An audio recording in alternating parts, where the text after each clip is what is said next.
Good morning. हम personality assessments methods और techniques देख रहे थे। प्रोजेक्टिव टेक्निक्स हमने देखी, उसमें बिहेवियर एनालिसिस देखा। अभी प्रोजेक्टिव टेक्निक का लास्ट बचा था थीमेटिक परसेप्शन टेस्ट, TAT के नाम से जिन्हें जाता है। और मैंने आपको पहले ही बताया था कि ये मरे का नीड एनालिसिस टेस्ट है। जो हिडन कॉन्फ्लिक्ट जो रॉर्शाच है वो आपके हिडन कॉन्फ्लिक्ट को असेस करता है, आपकी पर्सनालिटी के आपके अनकॉन्शियस में जो कॉन्फ्लिक्ट है ये उसको असेस करता है, उसको रिवील करता है, जबकि ये आपकी नीड्स को एनालाइज करता है। तो देखते हैं। The TAT was developed by Morgan and Murray in 1935 में ये टेस्ट डेवलप हुआ।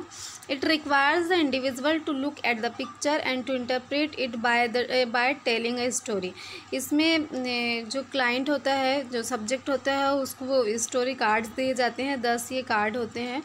ये स्टोरी कार्ड दिया जाता है, उस पर पिक्चर होती है। वो पिक्चर देख के उसको अपनी मर्ज़ी से स्टोरी बनानी होती है। The individual is invited to से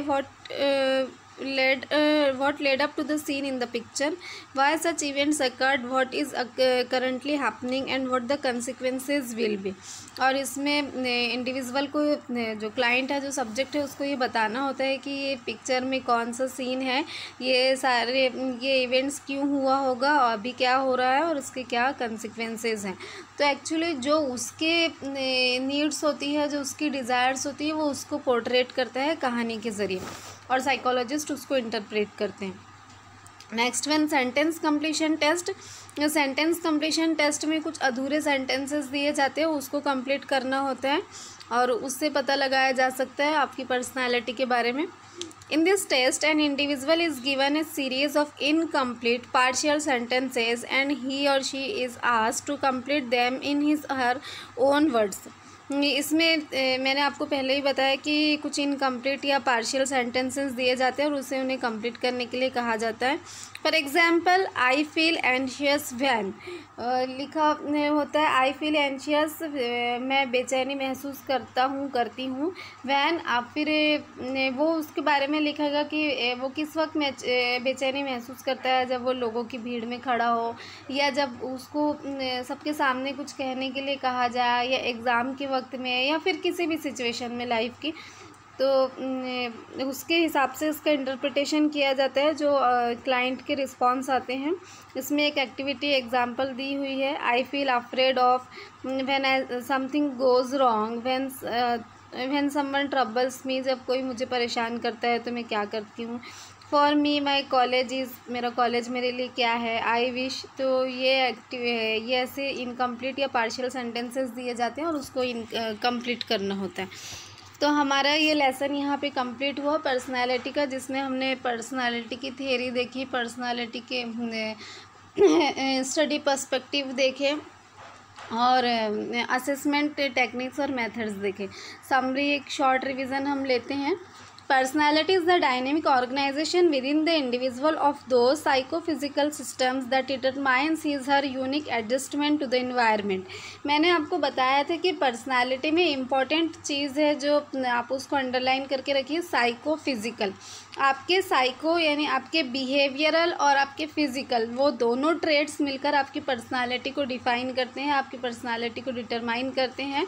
तो आपके बिहेवियरल ट्रेड्स और आपके फिज़िकल ट्रेड्स, फिज़िकल फीचर्स, आपका फिज़िक्स, आपकी बॉडी, वो दोनों मिलकर इसका जो ऑर्गेनाइजेशन होता है वो आपकी पर्सनालिटी होती है। और इनके साथ में आप आपके फिज़िक्स के साथ में, आप आपके बिहेवियरल ट्रेड के साथ में, इन्वायरमेंट के साथ किस तरह से एडजस्ट करते हो, सिचुएशन में कैसे रिस्पॉन्ड करते हो, तो ये आपकी पर्सनालिटी होती है। Many factor shape personality of an individual. बहुत सारी चीज़ें होती हैं जो आपकी पर्सनैलिटी को शेप करती हैं, हमने देखा था।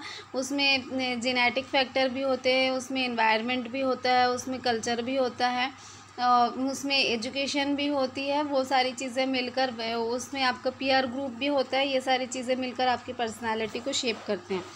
Psychoanalytical perspective, humanistic perspective, trait perspective, type perspective, social cognitive perspective are some of the important perspective of studying personality। ये सारे पर्सपेक्टिव हमने देखे थे पर्सनालिटी के स्टडी के। साइको एनालिटिकल जो सिगमंड फ्राइड ने दिया था, ईगो और सुपर ईगो पे बेस्ड था वो, कॉन्शियस अनकॉन्शियस और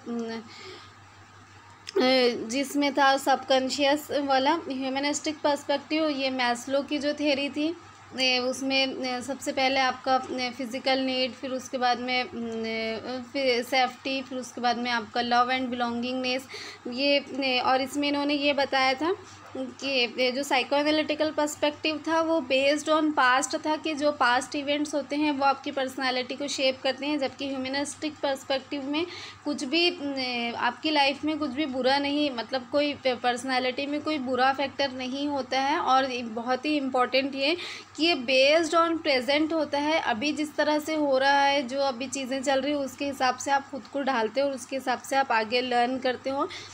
पास्ट इवेंट का या कुछ पास्ट कॉन्फ्लिक्ट्स का आपकी पर्सनालिटी को शेप करने में कोई रोल नहीं होता, ऐसा इनका मानना है।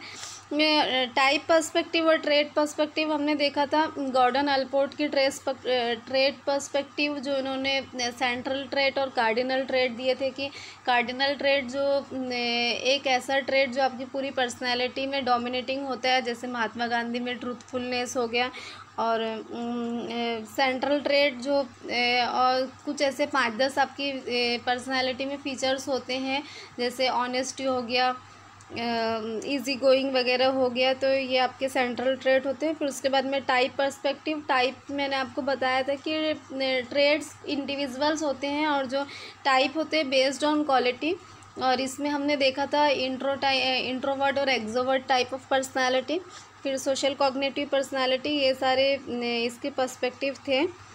अभी मेज़रमेंट क्या टेक्निक्स क्या थी, साइकोलॉजिस्ट ने कौन सी टेक्निक्स डेवलप की, हमने वो भी देखा। लास्ट में हमारा वही चल रहा था।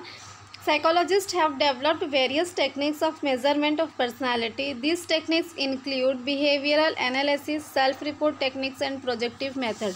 हमने देखा कि उसमें इंटरव्यू थे और सेल्फ रिपोर्ट टेक्निक्स थी। आपको वो जो इन्वेंटरीज होती है उसमें आपको यस और नो में आंसर लिखना होता। प्रोजेक्टिव मेथड जो रॉर्शा जिंक ब्लॉक टेस्ट हो गया और TAT थीमेटिक परसेप्शन टेस्ट हो गया, ये सारे उसके एनालिसिस टेक्निक्स हैं। क्या क्या इंपॉर्टेंट कंसेप्ट हमने इस चैप्टर में देखे। सबसे पहले तो एंडोक्राइन ग्लैंड। एंडोक्राइन ग्लैंड, ये ग्लैंड क्या होता है? ग्लैंड एक्चुअली आपकी बॉडी में वो पार्ट है आपकी बॉडी में जो अफेक्टर जिसको कहते हैं, आपकी जो फिज़िकल रिस्पॉन्सेज सेंसेशन जो आते हैं आपकी इसमें और जो स्टिमुलाई होते हैं ये उसको रिस्पॉन्ड करता है। और 2 टाइप के ग्लैंड होते हैं, एक तो डक्ट ग्लैंड होता है और एक तो डक्टलेस ग्लैंड होता है। जो सेल मॉलिक्यूल्स का ये जो कंपोजिशन होता है और इसमें 2 टाइप का होता है, एक तो डक्ट ग्लैंड होता है और एक तो डक्टलेस ग्लैंड होता है। जो डक्टलेस ग्लैंड होता है इसे एंडोक्राइन ग्लैंड के नाम से जाना जाता है। देखिए बेसिकली ये जो ग्लैंड्स होते हैं इनका मेन फंक्शन सिक्रीशन होता है। ये आपके स्टिमुलाई को, जो आपके सेंस ऑर्गन से जो स्टिमुलाई आते हैं ये इसको रिस्पॉन्स करती हैं और इसके रिस्पॉन्ड में वो सिक्रेशन करते हैं।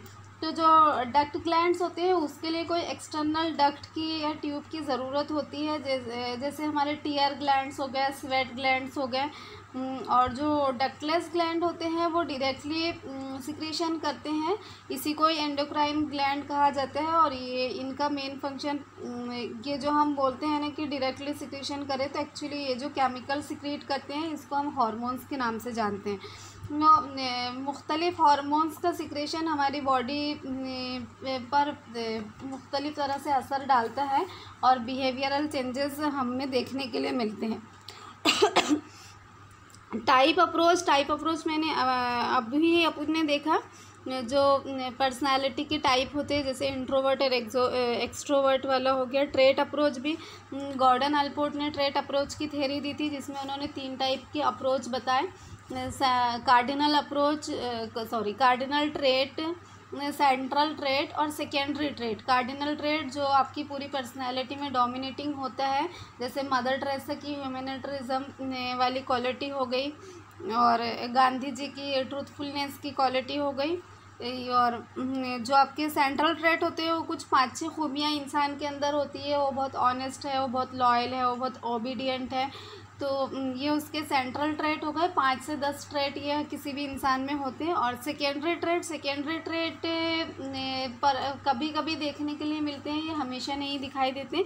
जैसे भीड़ में कोई इंसान एंशियस हो जाता है, पब्लिक में कोई इंसान बोल नहीं पाता है, उतना इजी गोइंग नहीं है, तो ये उसके सेकेंडरी ट्रेट होते हैं। इंट्रोवर्ट जो शाय होता है, लेस टॉकेटिव होता है, सोशल नहीं होता, वो इंट्रोवर्ट होता है।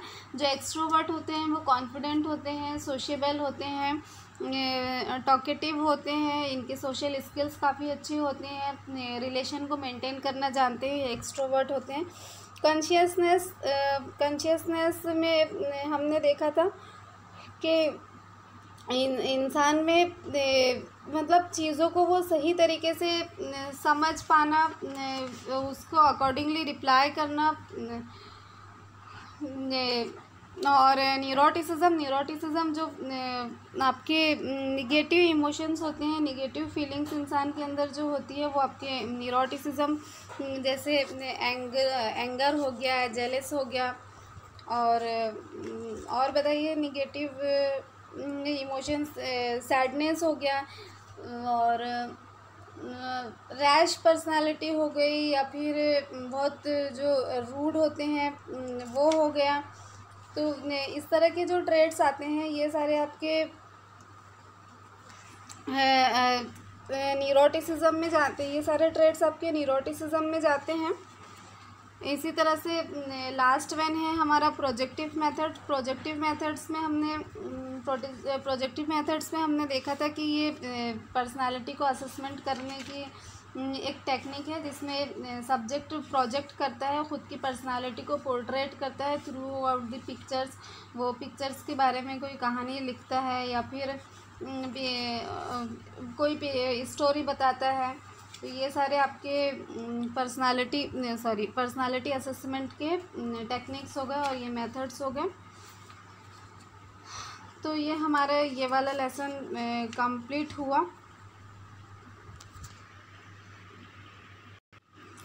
नहीं, अभी इसमें हमारे साइकोलॉजिस्ट भी बचे हैं। और कॉन्शियसनेस में मैंने आपको बताया था जो रेगुलेशंस या डिसिप्लिन जिसकी पर्सनालिटी में होते हैं, ये वो पर्सनालिटी हो गई। अभी इम्पोर्टेंट साइकोलॉजिस्ट कौन कौन से, सबसे पहले तो गॉर्डन अल्पोर्ट, जिन्होंने ट्रेट थ्योरी दी थी पर्सनालिटी की। American psychologist, he was one of the first psychologist to focus on the study of the personality. He identified 18,000 separate terms which could be used to describe personality. He suggested 3 basic categories of traits, that is cardinal, central and secondary traits. ये सारे traits अभी हमने अच्छे से समझ लिया। Karl Jung ने type की पर्सनालिटी दी थी, टाइप अप्रोच दिया था इन्होंने पर्सनालिटी स्टडी का, दैट इज़ इंट्रोवर्ट और एक्सट्रोवर्ट। रॉबर्ट मैकेयर ने, जो कि अमेरिकन साइकोलॉजिस्ट है, इन्होंने बिग 5 फैक्टर पर्सनालिटी मॉडल दिया था पॉल कोस्टा के साथ में। जो ओशियन हमने देखा था, ओपननेस, कॉन्शियसनेस और एग्रीबलनेस वगैरह, जो सारे हमने फैक्टर्स देखे थे। फिर पॉल कोस्टा अमेरिकन साइकोलॉजिस्ट, इन्होंने रॉबर्ट के मैकेयर के साथ ही ये ओशियन वाला कंसेप्ट दिया था पर्सनालिटी का, big 5 factor. Stark Hathaway, he was one of the co-authors of Minnesota multiphasic personality inventory. MMPI is the most frequently used personality test in the field of mental health. इन्होंने personality assessment का test MMPI दिया, जो बहुत ही ज़्यादा popular है और बहुत सारे साइकोलॉजिस्ट इसका इस्तेमाल करते हैं। इसकी एक्सरसाइज हम अरे अभी और भी बाकी हैं क्या, 4 साइकोलॉजिस्ट। जेसी मैकेनले, ये अमेरिकन साइकोलॉजिस्ट है, जिन्होंने MMPI कंस्ट्रक्ट किया SR हैथवे के साथ में। रेमंड कैटल ने 16 PF का टेस्ट दिया पर्सनालिटी असेसमेंट के लिए। हेनरी मरे ने TAT थीमेटिक परसेप्शन टेस्ट दिया, और हरमन रॉर्शर्स ने रॉर्शर्स इंक ब्लॉक टेस्ट दिया। तो अभी ये लेसन पूरी तरह से कंप्लीट हो गया। इसकी एक्सरसाइज इंशाल्लाह हम सैटरडे संडे को देखेंगे। थोड़ा सा वीडियो क्वालिटी का इशू आ रहा है, तो काइंडली कोऑपरेट विथ मी, और मैं कोशिश कर रही हूँ उसके ऊपर। इंशाल्लाह जल्दी वो मसला सॉल्व हो जाएगा और आपको अच्छी क्वालिटी वीडियो की मिलेगी। Have a good day.